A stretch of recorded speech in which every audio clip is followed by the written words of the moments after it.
welcome back to the Curator Shelf, and you're joining me on a very bright but slightly chilly evening in Brussels. It's good to have you all here, and welcome back to all the people who've already known me for a while, and a special warm welcome to new subscribers. You are joining me in Brussels, and this is the Curator Shelf. So I wanted to do this tag because I was a little bit intrigued.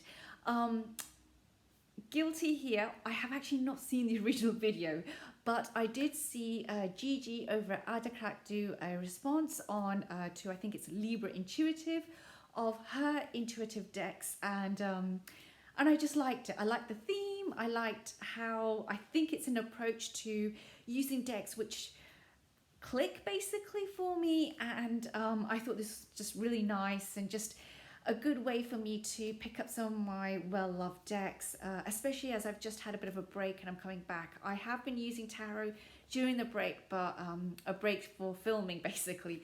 Anyway, enough of a ramble. Let me just go first into a deck that I've been bonding with for a good part of 2020, 2021 as well, and it's still with me. And believe it or not, I still need to get a second copy because this one's in the middle of kind of like a mod.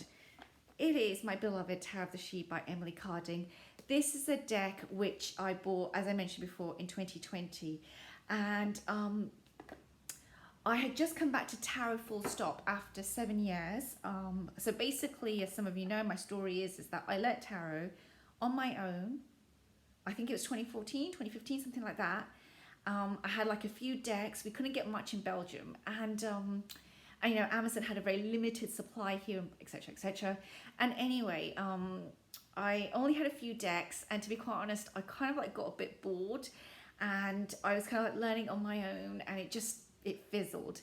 And then during the pandemic, basically, I got back in touch with it, and not out of any big reason, rather than just, I have to be honest with you, with boredom. And I remember at the time of the pandemic, there was this mass hysteria of going out and buying like a whole load of like, I don't know, clothes and books and stuff like that. I'm sitting there going, you know, and this was right in the beginning. I was thinking, nothing's going to really happen, but I'm going to get bored, you know, that's the only thing I could think. And so anyway, I picked up some tarot decks, and one of them was the Tarot of the She. Now, this was discussed by Lisa Papez on her channel. That's where I first saw it. And I fell in love with it. And there was something about it that grabbed me. So these are the backs. Now, this deck has been modified already. We've had the sides chopped off. It's a Schiffer deck, ultra glossy. I just want to cut in and say, I also have the second edition of the Marielle, which some of you saw me unbox. And one of the things that has not helped me bond with that deck at all is the cardstock. It's that new Schiffer cardstock. Now, it's the cardstock where I think they attempted to do matte. I'm talking about the Marielle here. They attempted to do matte, but it came off cardboardy. It's horrible. It's horrible. Like, if anybody's thinking of buying the Marielle at this point, if I could go back in time, I wouldn't buy the copy I have now. I just wait until there's another publishing and they come out with better cardstock. There's also a Schiffer deck called by Poppy Palin called The Enchanted Tarot, something like this. And it's set in, don't know if it's back there somewhere, sorry. It's set in the UK, in UK towns and cities. And I have gone and bought that deck. I haven't really worked with it yet, so I can't talk about it much. But it really reminds me of home. I'm born in Manchester, so it just really, really reminds me of home. And then I was raised in London, etc., etc. So it's got all of these themes that just resonate with me. But the cardstock, the new publications of that deck, the cardstock is luscious. It's that gorgeous matte.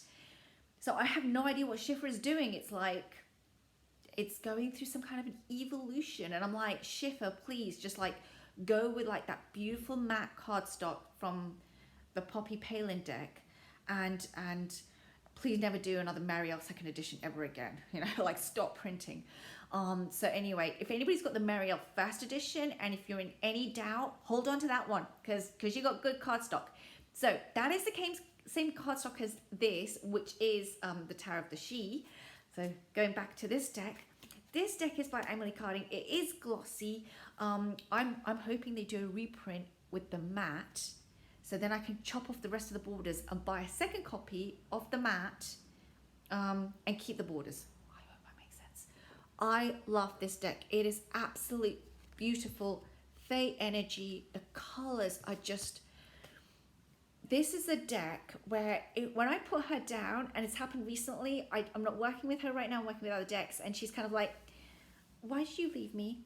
That's what I hear. Why did you leave me? And I'm like, I'm sorry, I'll come back to you. This will be one of my favorite decks, I think, of all time. Now, I've edged mine in purple, but you know, I can't wait to get a second copy so I can just modify this one a bit more and then sleep next to this one. Basically, that's how much I love it. The energy is just, it kind of like jumps out of the card. The she is so expressive. We see so many variations from either healing and chakras to looking at kind of like, you know, these moons and sun here that we've got. The fire coming from the she is just unbelievable. It is just, I mean, it really is that Aries, Sagittarian feeling, that Leo feeling, that strong fire coming out. But Emily Carding has just done an amazing job, and I'm hoping she does like another deck basically, or another few more decks, because I would definitely snap them up. It's just there's something about, I think, her energy which has gone into this deck that I feel as the reader, and there is such a connection that I feel to it. Now, I'm going to do a whole separate video on working with Fae, because I know so many people have their thoughts on it, and I have my thoughts on it. And I really feel very close to that Fae energy. I don't know where it comes from, except for I'm born in a village in northern England. So, you know, I feel a very strong affinity. I've never been scared of fairies. I never shrink away from them. I have the Brian, what's his name? No, I've forgotten it. His deck with those, some people find those Fae energies different, let's put it that way. But yeah, I love working with Fae energy, and I think I've already done one video thing like, you know, is Fae energy bad working with, and I was like, no, basically. But I'm going to expand on that a bit more, and you know, I do want to be respectful that, you know, everybody has their own thoughts and their own experiences of working with decks. So I'm only speaking from my own experience. Everybody has their own.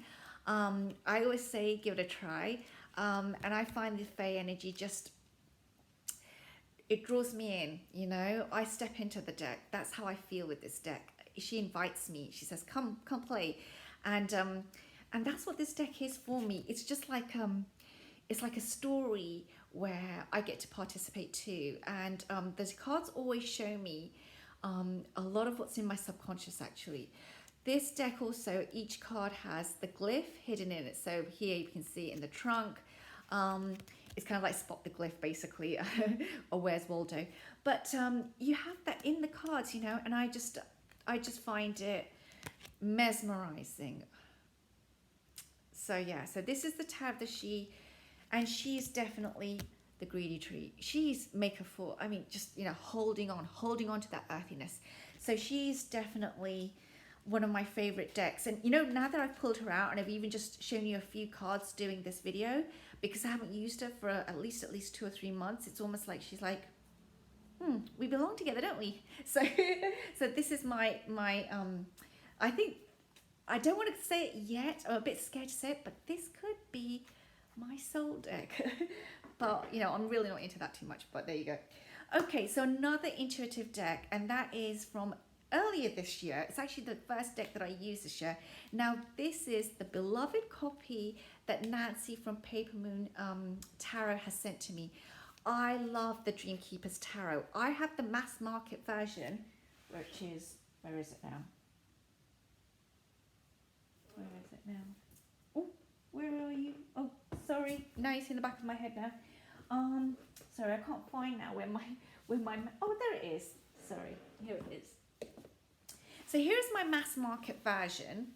Now this is, and I like the mass market. I love this deck so much, and I raved about it so much that Nancy offered to send me her indie version, because I had said that I would love to just see the indie version, because maybe the cards were different or something. I don't know. They are basically the same. So I think 2 cards changed. So you don't really need the indie version, but the mass market version is readily available. It's very affordable. It's, I think, around 20 euros. It's a US games deck. And I'll show you the indie one, because this lovely gift from Nancy is just amazing. She sent me this. And she sent me the guidebook as well that Liz Houston has written. But I fell in love with this deck when I read it. I think partially also because of the guidebook. The guidebook has been done very, very well. I connected with it readily. I didn't think I would. Like when I first got this deck back in summer of 2021, I was like, looks a bit boring to me actually. But I kid you not, it was like as soon as I started using her, she kind of like was just like, we're going to work together and I'm going to help you out with a few things. And I have to say the guidebook is amazing. Liz Houston has done a phenomenal job. So these are the cards. These are the backs. I mean, is that not gorgeous? The backs to the mass market are different, but we'll just go with this. I wanted to show off this deck, so this is my opportunity. So this is the major because they're still in order. I've kept them in order. I kind of like use my mass market one when I want to, and then I've kept this as a backup. But I love. I mean, the cardstock is very normal. It's not anything special. So to be honest with you, if you have the mass market, you're good to go. But I feel very delighted that I have the indie version. I really like this. I love the imagery. I love the art. I'm not an art expert, so I can't say much about it, except I like the collage art. I like the way the photos have been done. I like the Victorian feel of it. I like the haunting nature of it. Now, I know a lot of people like the Tarot of Mystical Moments, and I like that deck too. I think you can just about see it here. Maybe you can, maybe you can't. I like this deck too. It is a gorgeous deck. It is a very clear reader. It's very intuitive. I wanted to put it into this video. It's kind of like now in this video anyway. But the reason is that this one still wins for me because it's just a personal favorite. There's no other reason. Actually, there is. I think the guidebook to this deck is phenomenal. More than this one, to be very frank with you. But this deck does read intuitively very, very well. And if you have a standard tarot book, Rider-Waite-Smith interpretation book, a reference book, you can use it with this deck and you'll be fine. But there were some card choices that I didn't particularly love in this deck. I just didn't think it was well done in that sense.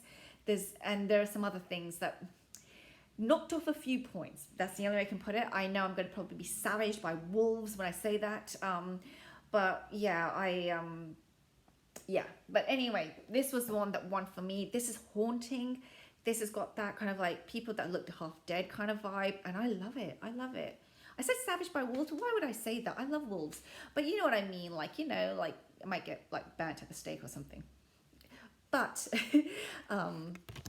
this deck just has this haunting, ethereal feel. And I'm already 12 minutes in, 13 minutes in, so I better speed it up. But you get the picture. It's a gorgeous deck. Here are some of the minors. Let me just skip through to the minors. Here are some of the minors. It's a fantastic deck. Yeah. So anyway, this is, if I can do this without dropping everything, this was the Dreamkeepers Tarot. There you go. Well, this is the indie box, tuck box, but here it is in mass market if you're looking for it. Okay, so moving swiftly along, because I've got so much here to go through. Let me pull out a deck which surprised me last year. It's one that I bought it on a whim in November, and I used it, as many of you who saw, I used it for our Christmas vlogmas, the challenge set by Papa Squirrel, where we answered questions every day. I used the Seers Tarot and by Chris Ann, and this is the mass market Hay House version, and this deck really surprised me because it was so sharp. And this is a deck, I need to say this. This is a deck where I read it and it reads me. And sometimes it's not really what I want to hear. But this is the truth. It says the Seers Tarot, and I think it really is that for me. This deck has an energy, and I don't know. I still haven't read actually Chris Ann's thinking behind this deck, and I know it's very famous. I know it's a sharpshooter for many people. These are the backs. I find this deck though is really very, very, yeah. The only thing is, and this is the death card, my Scorpio death card. The only thing with this deck though is that I need to kind of like have a talk with her before I start working with her. Otherwise she will bite. That's how I feel. I need to have a conversation with her, warm up, sit down, you know. It's a deck where I need to really make sure that I've cleaned my energies, clean the energies of the deck, and when I approach her with respect, because this deck will let me know if it's annoyed with me. Basically, that's the only way I can put it.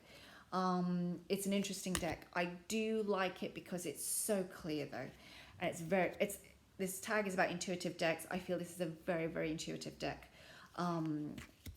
But because I used it at Christmas for the Vlogmas, for some reason I want to save it for the next Christmas, and I think I will. I have so many decks to work with, but it is just a phenomenal deck. I find the colors very, very vibrant. I find you know, we just looked at the Dreamkeepers, and that was very, very morbid in some ways and cold. This deck is very warm. It's very joyous to me in many ways. It's got a life in it. It's got a feeling of hope. I think there's a lot of feeling of hope, a feeling of strength, of giving people courage and support. I say that, and I pull out this card. It's very nurturing in many ways. You know, and she'll call me out. You know, I think she calls me out when I have doubt. That's what this deck does for me. So I find this deck just really, really, it kind of like takes care of me, and then gives me a little nudge and a tap if I need it, you know. As I say that, as I pull the Queen of Swords. Interestingly, this Queen of Swords, any Queen of Swords sometimes crops up as kind of like, you know, representing who I am underneath, and it did for this deck as well. This is the Strength card.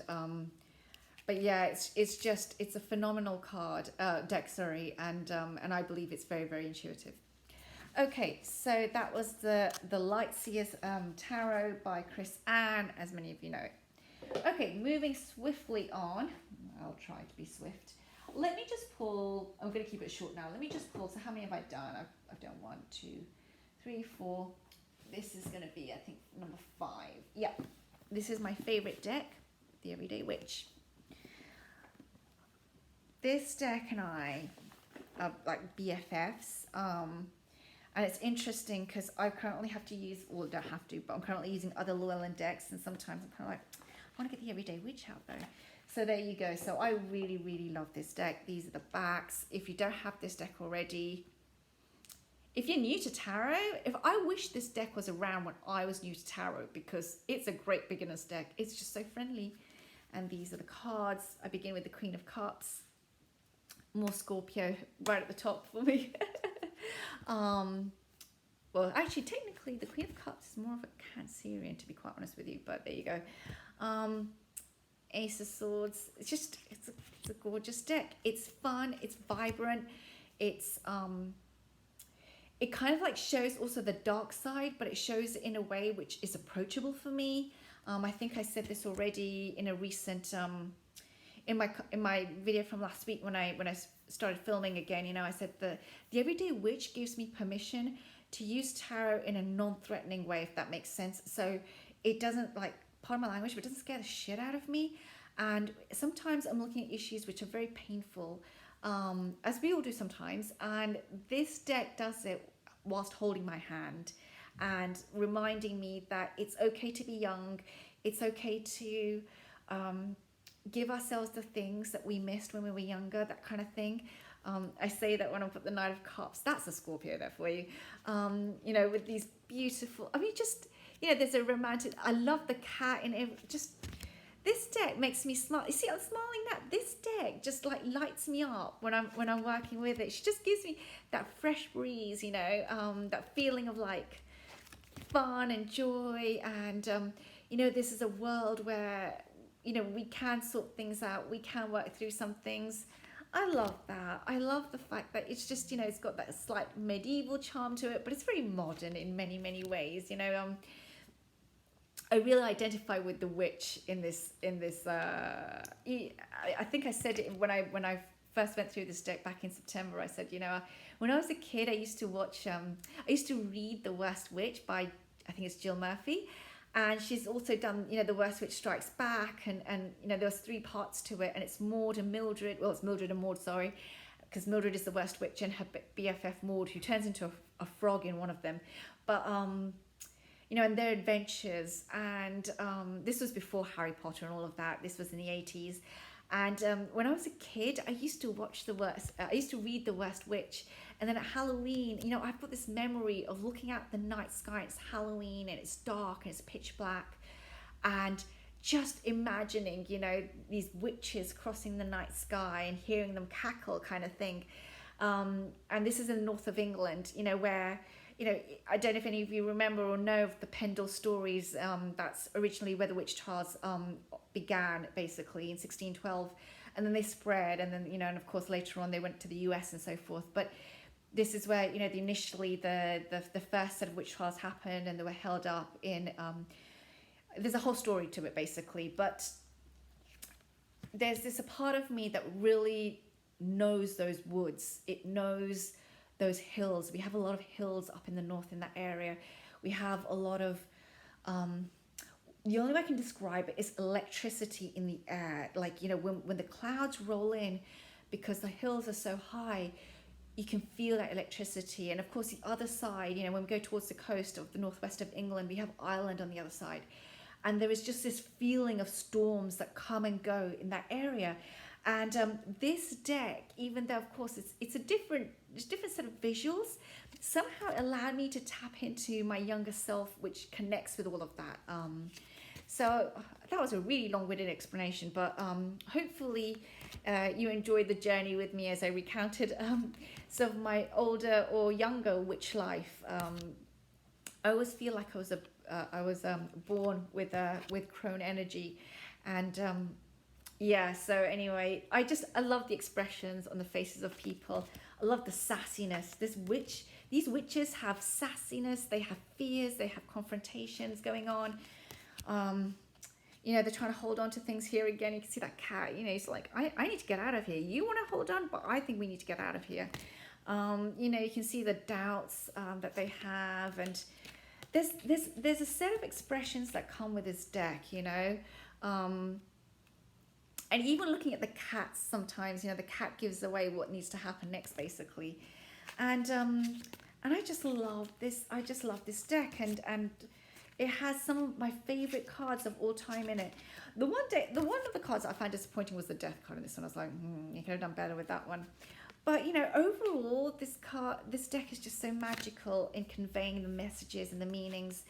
And I can't get enough of it. So, you know, on that basis, with this last card looking out onto the horizons, I'm going to stop there. I think I've shown you quite a bit. Maybe, before I stop actually, let me just show you one oracle deck. Because I always think that's a good one. And an intuitive oracle deck. And I think what I'm going to show you is 2 oracle decks that I've used quite a bit. Actually, there's another one here. Okay, let's get this one out. This one is the Mother Mary Oracle. I have used this since last summer. Used her last summer for a bit. Then put her away and I got her back out again. I draw a card maybe once a month maximum, or once every 2 months. This is an Alana Fairchild deck. And I have the glossy version. I don't have the matte one. This is the large cards. But I really find this a very, as I mentioned, intuitive deck. Once I've read the guidebook and the message from the guidebook, and I've done sometimes there's an incantation, or there's something one can do, you know, to invoke that energy. I find the message really resonates for days afterwards. I can really feel it, and this deck has some kind of a soft, caring energy, which I find very unique to it. Now I know some people are triggered by this, so I'm trying to be careful here. You know, it's not for everyone. I appreciate it. It's okay for me. I don't know. I have an interesting relationship with this specific tradition. So I find her gorgeous. I also know that there's like I think it's a tarot deck, the Black Madonna, and there's these special decks which are beautiful, but they are out of my price range, to be very honest, and they're very difficult to get hold of. And I sometimes get very, how can I put it? I get very exhausted when I feel like I have to jump through hoops to get a deck. And I know that sounds awful. Like people are like, no, but we want the really, really rare decks that nobody else has.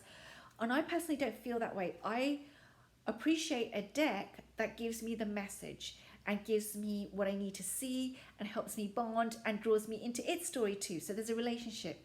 And it doesn't matter if it's mass market or indie, that's what I'm seeking. And when I feel like I have to jump through hoops, it feels a little bit like, really, does it have to be that hard?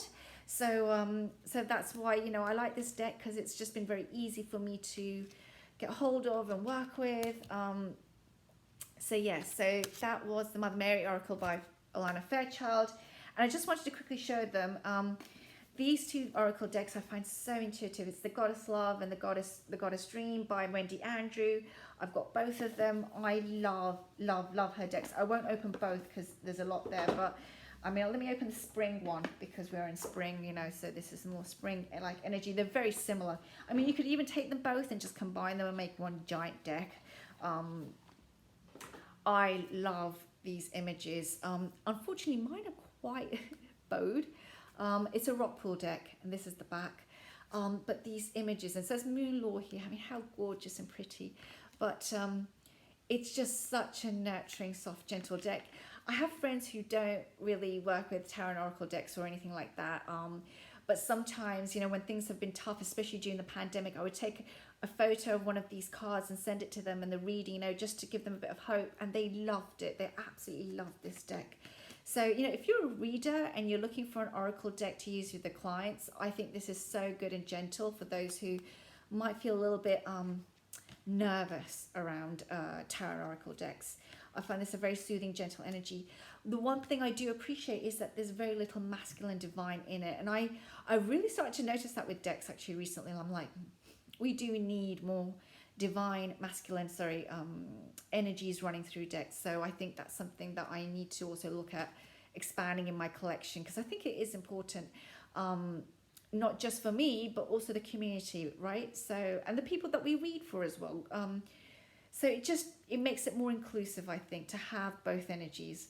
So so I just want to point that out. But this is an absolutely gorgeous deck by Wendy Andrew.